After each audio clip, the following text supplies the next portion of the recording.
The illustrious Jabba bids you welcome. I'm going to regret this. I'm Pete Mitchell. He's Peyton Jones. And this is the Church Planter Podcast, brought to you by Church Planter Magazine.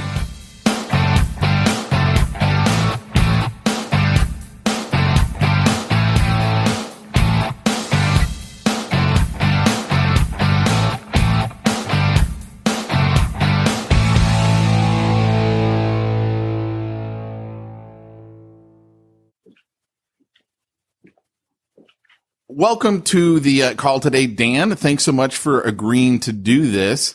For everyone who is listening, we've got Dan Sams on the line today. And I've known Dan now for, I guess, just over a year, like really well. And then I guess you and I had talked before that. And I don't even remember that conversation, but you sure did. So before we get into the fun stuff about being bivocational, tell everyone a little bit about how you came to faith, and then we'll talk a little bit about what you're doing with the house church movement, and then we'll move into the bivocational stuff. Sure. The interesting thing, I have what many would call a boring testimony until I get into ministry. I grew up in a church family. My parents love the Lord. I know that's the whole classic story, and when everybody starts with, my parents love the Lord. But my parents really did. I hear a lot of people that say, I grew up in a Christian home. And then I would dig into it. I'm like, oh, man, your parents weren't living in a home, were they? I got to see the benefit of my parents love each other. They love Jesus. And they were the same at church as they were at home. And so I really saw what it meant to follow Jesus modeled in front of me. When there was a need, it was laid before the Lord, and we prayed for it. And so I came to Christ at a really young age. I was like 5 years old. I was in a Christian school kindergarten, had heard the gospel before, and there it just kind of clicked for me. And some people are like, whatever, you can't really get saved that young. But I really did start following Jesus, and I didn't have like some big crash and burn, fall away, or anything like that. Like, I grew in the Lord over time. You have your struggles and things like that, but Lord was with me. And I attribute a lot of it to saying like, hey, follow Jesus in front of your kids. And it works. And so I was really blessed to see Jesus lived at home. And so I have a lot of pain in ministry that God has used to sanctify me and has given me trials for that. But I'm blessed to have really gotten to know Jesus at a young age, and I'm still walking with him. That's awesome. And that's very similar to myself. I mean, my father was a pastor, and I got saved when I was 5. And I look back on that today because I've got a 6-year-old. And I'm like, how much did I actually understand when I was 5? But because I look at my 6-year-old and I'm like, dude, I don't think he understands yet, most of this stuff. However, I totally remember having that conversion experience. I mean, that's the one thing that I totally remember about coming to faith. I was literally listening to my mom share the gospel with my older sister, who was 8 years old at the time. I'm listening through our heater vents, which is how we used to like talk back and forth between our rooms.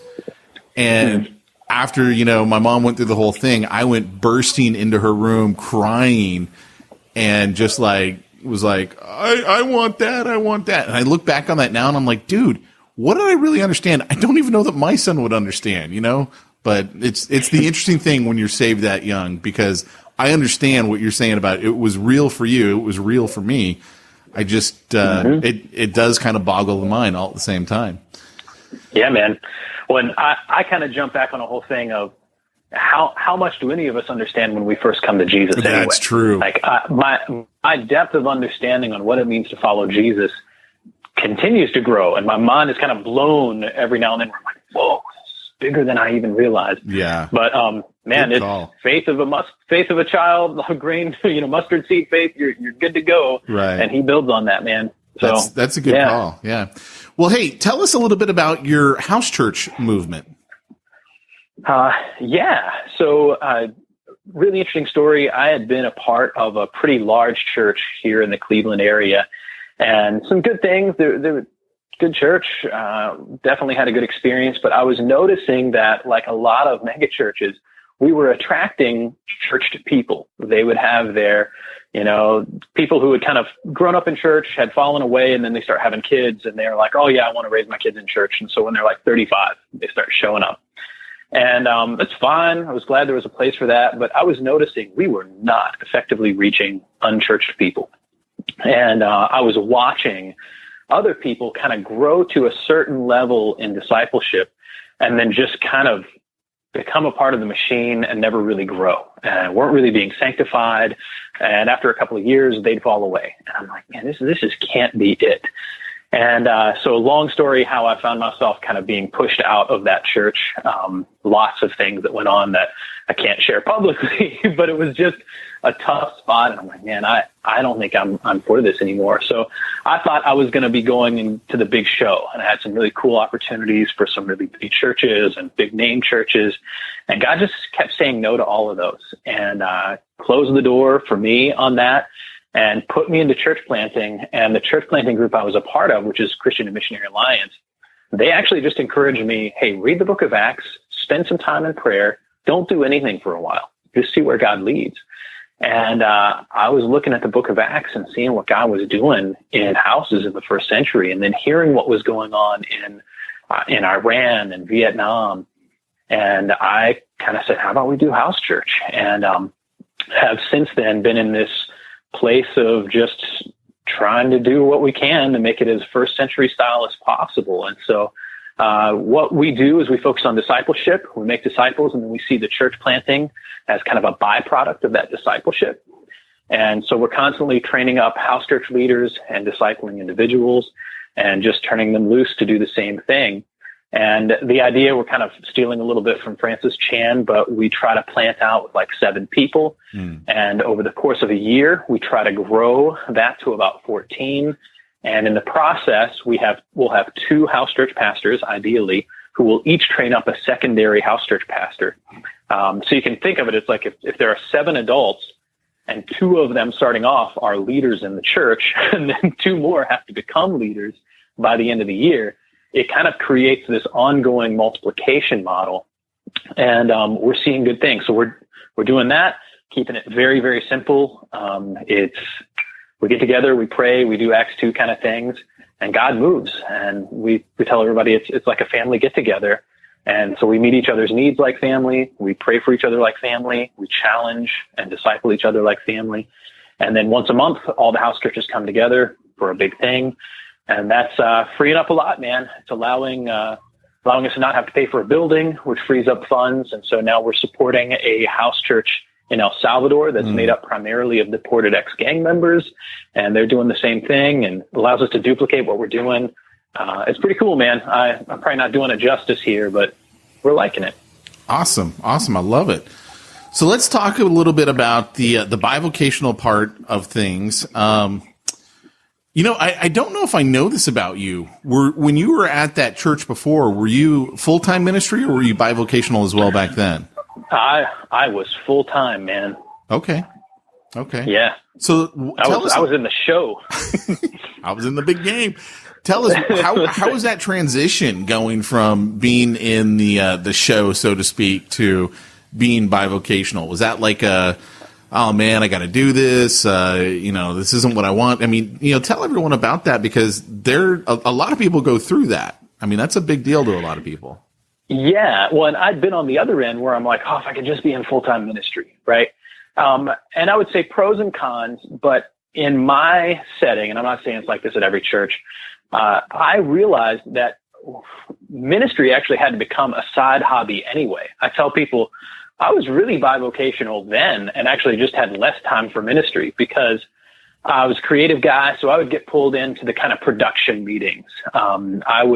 It was all logistics and programming and literally like planning the weekend show. And I remember sitting in a meeting and like, man, when am I going to disciple my leaders? Like, when am I going to have time? And I realized like I had to sacrifice time with my family to do that even then. And so definitely the transition was difficult in that I no longer had a steady, faithful, reliable income. But I'm freed up more than ever now to spend time not only with my family, but also in discipleship. because it's not running a machine, it's making disciples. And that's definitely is hard at times because it's stressful. And there are times where I'm like, man, if this could just be the only thing I do, it would be really great. But I take stock of my time and my life and my ministry. And I'm like, man, I'm doing more in actual discipleship ministry than ever before in my life. I have more time. And that's pretty doggone cool. Yeah. Plus I don't have a cap on how much money I can make. I don't have to have a year-end review where I talk to somebody about, how my performance is and whether or not they're going to pay me more and whether or not they feel like raising that budget more, or they're going to put that to the building. I get to be like, wow, we need more money. I'd probably should just land a couple more clients, So I'd have to do the math, but we're making more right now. Actually a pretty decent amount more. So I'm liking that too.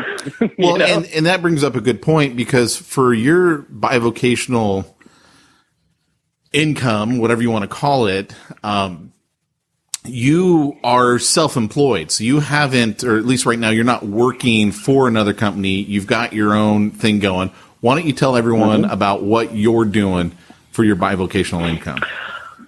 So the big thing I'm doing is marketing. And a lot of the stuff, the training that I did with you guys, with the Bivo, it was before it was called Bivo Inner Circle. But yeah, I can kind of tell the story even how I got into that. I've done some websites. I knew I had some communication skills, and somebody came to me and said, "Hey, would you make our website?" And I was like, "Well, I don't really do websites." And they're like, "We don't care. Everybody just keeps running off with our money, and we trust you, and you have a good eye. So would you just do it?" And so they paid me to figure it out. And that led to me making more websites, which made me start thinking like, hey, websites don't pay me monthly money. I need monthly money. And so I started doing some like marketing management, like managing Facebook accounts and all that kind of stuff, which crossed me over into somewhere in there. I did a website for Peyton. And he's like, "What can I do to pay you back?" And I'm like, "Can I have a half hour of Pete?" And I got on the phone with you and you were like, "Yeah, there's this training that I took that was amazing. I wonder if there's ever a way to teach some guys that." And so that got me into it. This is the Reader's Digest version. But really learned this whole marketing system that you were teaching. And it changed the game for my business. I think I was making a few $100s extra a month on the side here and there at the time. And it turned it into a big moneymaker. It's a huge part of my budget. I have other revenue streams now, but I mean, this is the big chunk. As that answering the question, I'm kind of talking about how I get money from it. I'm not talking about what I do. Well, I'm happy to jump into that too. Let's jump into a little bit of that, because I don't want to. I don't want to lead you. I would rather people hear directly from you what you've experienced, the good, the bad, the ugly, the great, whatever. Let's talk a little bit about, because you said something that's really, really key, and that is when you were doing websites. One of the problems with that, and I'm just going to say this because I've done websites as well, and it's just a problem in business. When you do a business where you provide a short-term service, develop a website, whatever, once you're paid for it, you're now out of clients, right? Or you have to go out there and get another client in order to get more money in, because the money has now stopped coming in. You're done. You were paid to do a task. You did it. And the problem is while you're doing it, you can't be out there getting other clients. And so you mentioned, that was one of the problems, and now it's different for you. How is it different for you today as opposed to being that guy that's just, doing a service, a one-time service, and you're done? So a couple of things. One is because the agreements I have with my clients involve an annual agreement. It's usually an annual agreement with some kind of a monthly fee and then some type of a commission. It means then I can budget my life a little bit. I can plan for a reasonable amount of money that's going to come in every month. And sure, just like in any business, you deal with clients who, have this issue or that issue, and you but for the most part, you can create a nice monthly amount that people have coming in. And so then, I don't have to keep going out and hassling clients, or hassling prospects to try to get clients. And then the other nice thing is my clients like what I do. Normally they're pretty amazed early on when we kind of present the plan of what we can do. We've thought through stuff they didn't know was possible, or we've shown them things that they knew were good principles, but had never had an idea of how to execute. And we just show them how to do it. And that gets really exciting to them. And so then that leads to more business. So it's funny, they talk about plumbers who have leaky pipes. I'm not the same, because I still have a funnel set up that's driving in business, but I don't have to market myself that much because my clients are doing so much to promote me. And that's pretty cool. So we have that going on. But then effectively what I do is I get on the phone once a week or twice a month, depending on what the agreement with the client is. And we talk them through what they need to do to move the ball down the field for that week or that 2 weeks. And then their job is to execute it. And then we get back on the phone with them again in another week or two, and we talk about the next step. And so much of what I'm doing really is consulting.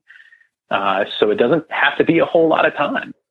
And actually the big thing that I struggle with is I tell people this: I still think in a lower middle class work ethic. And I actually have a tendency to work too hard. I have to stop myself and say, wait, why am I doing this? I don't need to do this. The client's not needing this right now. I just somehow felt the need to work. And so I'm having to reteach that it's not about the amount of time and effort. It's about my knowledge that I'm bringing to the table. And that's coming along. Right. So you went through what we call it the Platinum Bivo Inner Circle training, which is basically training, teaching people how to become a business growth consultant. How hard was it, would you say, your transition from what you were doing to adding this piece to what you were doing to this is now, like you said, it's become the bulk of your income. Tell us about that transition. Well, that's interesting. It wasn't a hard transition in certain ways, because so much of it was a change in the mindset that I had. It wasn't just about learning a lot of new material, although I did that. It was a paradigm shift for me, where I just saw the world differently. And so that happened probably in one of the trainings. It was maybe the second training or whatever, where things just clicked and I realized, oh, anything's possible here. Now I know how to make money. And so that kind of happened in a moment, right? And so then from there, it was a matter of me having the confidence, knowing, hey, if I get into trouble, Pete is there, right? Like I can always say, Pete, what should I do here? And so then it just led to me just kind of walking with confidence into sales meetings and reaching out to people saying, let me just tell you what I can do for you. And so I think that it went from a paradigm shift to a huge confidence boost. And that confidence boost allowed me to land some clientele early on. And then a lot of it was kind of greasing the gears while the engine was running, where I was learning, and I would go and say, like, Pete, what should I do for this client? And you would say, try this. And then I'd be like, how do I do that? And you're like, it's somewhere in here in the material. And you would show me where, and we would roll with it. And that's kind of turned out. We're about a year into it. And that confidence has brought me into some experience, because you definitely have times where like, I don't know what to do. But there's this community, not just you, but the people that we're talking to that kind of help with that. And then now that knowledge has become a little bit more tacit. Now that we're right at a year in, I think, maybe a little bit more than a year, it's become something that's a little bit more natural. I don't have to ask for everything every time. Right. And when I do, it's usually a reminder where you're like, hey, yeah, remember this? I'm like, yes, I know to do that. What's wrong? And so, yeah. Well, one of the goals that I had when I was starting the training is, I looked at my own family experience growing up, my father being the pastor of a very small church, between 50 to 150, probably at the height of the church, and the amount of hours that he worked. like Saturdays were his prep day, and we never saw him on Saturdays. And Sunday, of course, he'd get up before we got up. He'd go to church. He'd do everything there at church. And then when he finally came home, because he had to close down the building and all that stuff, he would just be out, right? So we'd do lunch, and then he's out because he's tired, and then he's got to get ready for church that night. So his day off was Monday. Well, we're in school on Monday. So I don't want to say that I had a bad childhood or anything, because I didn't. It was a great childhood. But I didn't realize how much my dad wasn't around. And I don't mean that in a negative way, dad wasn't around, not like that, but just like he wasn't around for hanging out on Saturdays. And, we did do stuff every once in a while, Sunday afternoons, absolutely. And we took family trips every summer and all that. I don't want to give the impression here that I had a negative childhood, because I didn't. But when I had kids of my own, it was like, okay, I want to be there more. And one of my personal goals when I did the whole course was, I was like, if I could show these pastors how to earn a decent income while they're being a pastor at their church, it's going to allow them to not steal time from their family. And that was my concern.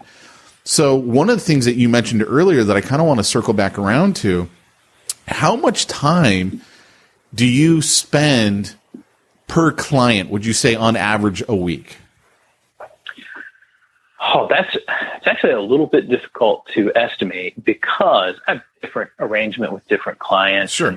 I have one client that is in an industry that I'm really interested in, and so I spend more time with them because I want to. Right? I think I know which one that is. Yeah.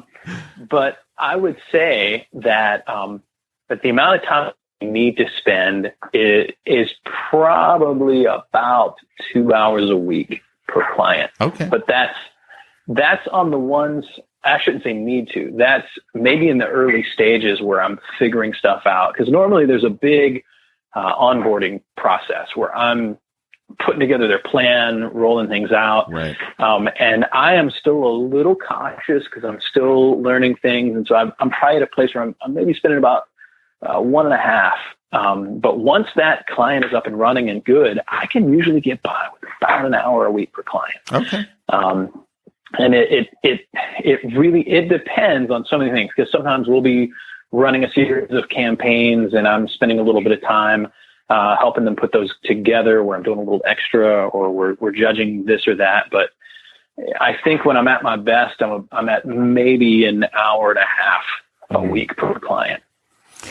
So what would you say to someone who is like, okay, you know what, I'm hearing what Dan's doing.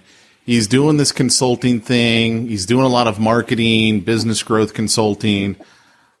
I don't have any experience in that. I'm thinking about doing this. And obviously, I would encourage you, of course, to take a look at our Platinum Bivo Inner Circle.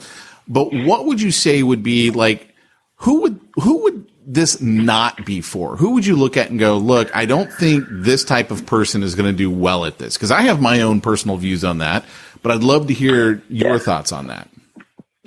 Yeah. Well, then I've got to say it in a nice way, though. I would say that for somebody it's not for is if you are not able to present yourself professionally in a meeting. And honestly, if somebody doesn't know the answer to that, then that means it's not for them. Right. But that feeling where you can sit down and you can speak intelligently about something. You may or may not be wearing a suit, but you would at least know how to put one on and sit down and have posture and confidence in a meeting. I think that is probably the common denominator for all of them. If you can do that, you can probably do this. I would say beyond that, because I think so much comes out of that ability, just your ability to be aware and be present in a meeting and speak professionally. I really think it all comes back to that, because I think out of that is where your ability to think through whether or not a particular type of campaign will work, or whether or not the logic behind the action item at the end of that campaign is the right thing. that all comes from that same place in a person's abilities. And I would say that most pastors, most church planting pastors especially, have that little bit of a flair. The only guys, and this may be the only guys that are church planters that I would say this also wouldn't be good for, are the ones who they're church planting because they can't work with anybody else. And I think we've all seen these guys where they can't work together with somebody. They can't execute on a team. And so they feel like they want to be in ministry. And so they plant churches, which is the last thing we want them to do. But those same guys that, of course, they're usually bad at church planting also, those are also the guys that would be bad at this, I would say. But plenty of good stuff. I think most semi-professional pastors could jump in and do this. That's awesome. So let me ask you another really kind of on the spot question, if you will. Sure. Looking back on your time, having, gone through the program, been actively doing this for clients, what, if you had it to do over again, what would you do differently? What do you look at and go, you know what, this is what I should have done instead of that? So I went for what I perceived to be low-hanging fruit, and I should have stepped up and reached out for bigger clients earlier. So what I did was I worked my network. So I live in about a town over from Cleveland. We're not really a suburb of Cleveland, but it would look like it to an outsider. And we're in just people around me don't run those same kind of businesses. I wish I had scheduled a bunch of meetings at BNI groups in the major city near me and gone to those and try to fish out of that pond. Instead, I was so in a hurry to just get some kind of money in, and I was too nice that I allowed two different types of people to come to me. One is people that just weren't hungry to grow. And then I would sign them on and I made money off of them and it was fun, but I didn't get the commissions I could have gotten. It didn't give me the feathers in my cap that I could have gotten for my business. And then the other thing is people heard what I was doing that could not afford me at all. And I gave away too much where I would try to help them out. I spent a lot of time helping out guys thinking like, well, this is good and it'll help the kingdom and maybe it'll lead to some leads. Well, it didn't lead to a lot of leads and it didn't make me very much money. And then it was time spent that I should have been spending gaining the clients that could really afford me. And so I think that's where I went what I perceived to be the easy route to try to get certain clients fast. And it wasn't that it was bad, but it wasn't as good as if I'd gone to some of these networking groups and really buckled down for a few weeks and built some connections and really fished out of the ponds where the big fish were. Wow. I think is maybe the right way to say it. Yeah, it's interesting that you say that because I think that's what happens to a lot of people, especially pastors, right? Because as a pastor, you've got people in your congregation, however you want to term it. I don't know that you would call your church a congregation when you got 7 of you in your living room, but you know what I'm saying? Like they come to you with a problem. And as a pastor, of course you want to help them. You want to reach out to them. You want to talk to them. You want to do whatever you can. And when people hear, I tell everyone this, when people hear what you do and they're in business, you will not have a shortage of people who say, I need your help. The problem is just because they need your help doesn't mean you should be spending your time helping them because it may not be a good use of your time. But that's really hard for a pastor to get their head around because they're so used to that mindset of I need to help everyone. You do in some areas of your life, but in business, I like to tell everyone, you've got to be ruthless and be like, look, no, this is for my family. This is why I do this, to take care of my family. And that means, if you're just getting started, that's great. I encourage you, go for it, rah, rah, rah. But if you can't pay my fee, I need to go and spend my time with someone else. Otherwise, I'm stealing from my family again. And that's really tough for pastors to get their head around. You know what, though? I'm getting better at it because I can put a quantitative number. And actually, just exactly what you're talking about, I had this conversation with a guy that I'd known from church. And he had some clients that he wanted me to market for him. and it wanted just a complete commission base. And as he's describing this thing to me, I'm like, well, it sounds great, and the payoff could be good, but you don't have anybody making money right now. This is a one big thing you're trying to sell. And so I had that same conversation. I said, I'm already have commission deals. I need to make money this month. And if I'm going to pull time away from gaining more clients or working with the clients that are making me money, that time is actually going to have to turn into money this month. And so I try to be just really clear and really kind and say, like, I still have to pay my bills this month. And that might sound great as a great commission in the end, but you've got to jump into my system rather than me adapt to yours. Right. And people understand that. And if they don't, honestly, they're not the kind of people we want to work with. So that's I'm getting bolder because I'm looking at the budget of what I need to make per month. And when somebody's like, oh, let's try this or do this, I'm like, no. This is what I do. This is what you need to pay me. And if that's not going to work, it's okay. It just means I'm not the guy for you. Yeah. Yeah. And that's the thing that I always try to remind everyone. It's, you don't have to be a jerk about it. In fact, usually that's how I communicate to people who I know I don't want to work with. I'm like, well, just so you know, this is what it costs. And if you're okay with that, then we can enter a conversation, but I'm just going to let you know up front, that's what it is. 'Cause I know most of the time those people are not going to do it, right? They're going to look at that and go, nah, I can't do it. Now I don't have to waste my time with them. And I also don't have to be a jerk about it, but at the same time, if someone in ministry comes to me and says, hey, I need help with this over here, usually what I do is, and this is, something for you. I will just be like, hey, look, I'd be happy to give you some advice. And I would try and fit them into maybe one of my mastermind groups or something like that, where I'm not spending one-on-one time with them, or maybe I give them Voxer access to me. But I put it back on them. I'm not working for them. It's just advice only. And it has to work into my schedule. And I'll do that with certain people in ministry where it's like, I see what they got. I want to help them.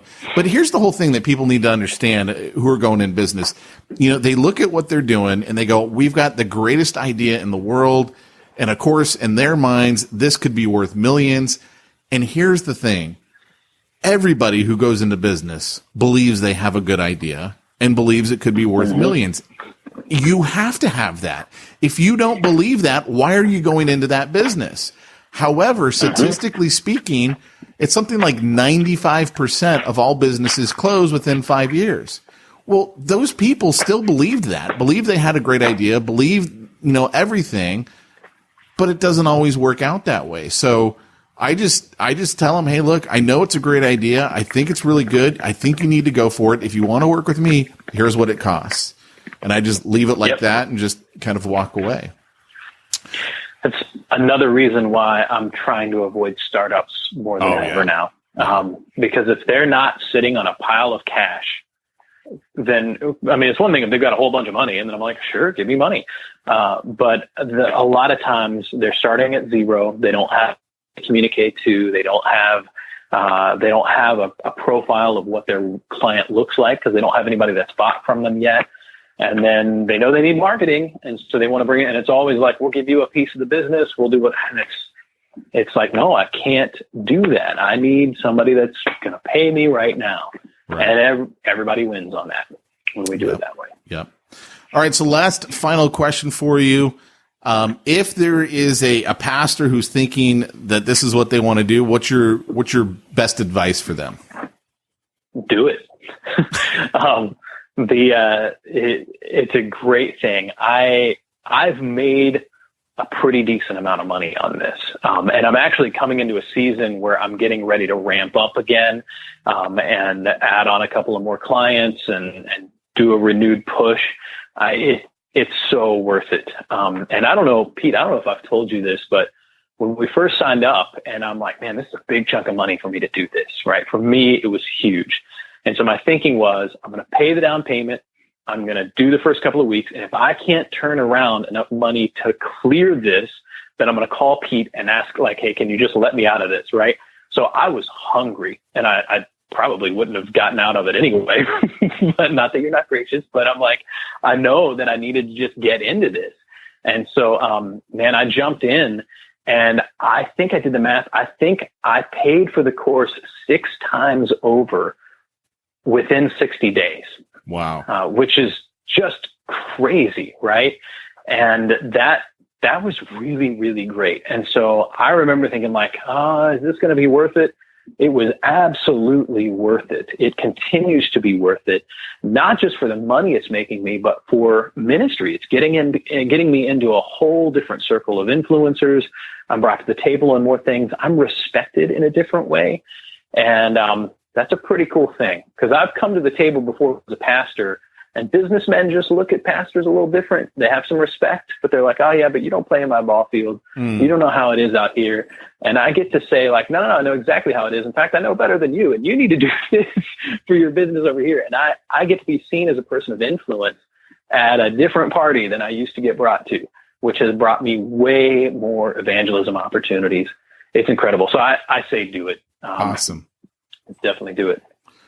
Well, fantastic, Dan. Thanks so much for your time. I really appreciate it. And everyone, thanks for listening in. Thanks, Pete.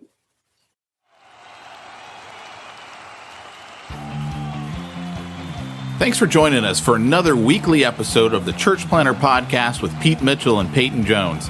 We'd love to hear your comments on this episode of the Church Planter Podcast. Visit us online and let us know what you thought at churchplanterpodcast.com. If you subscribe to us via iTunes and have enjoyed the podcast, leave us a positive review. The more positive reviews we receive in iTunes, the more iTunes will promote us to other church planners who would benefit from this show. This podcast is brought to you by the Church Planter Magazine, which is available in the iTunes newsstand or online via churchplantermagazine.com.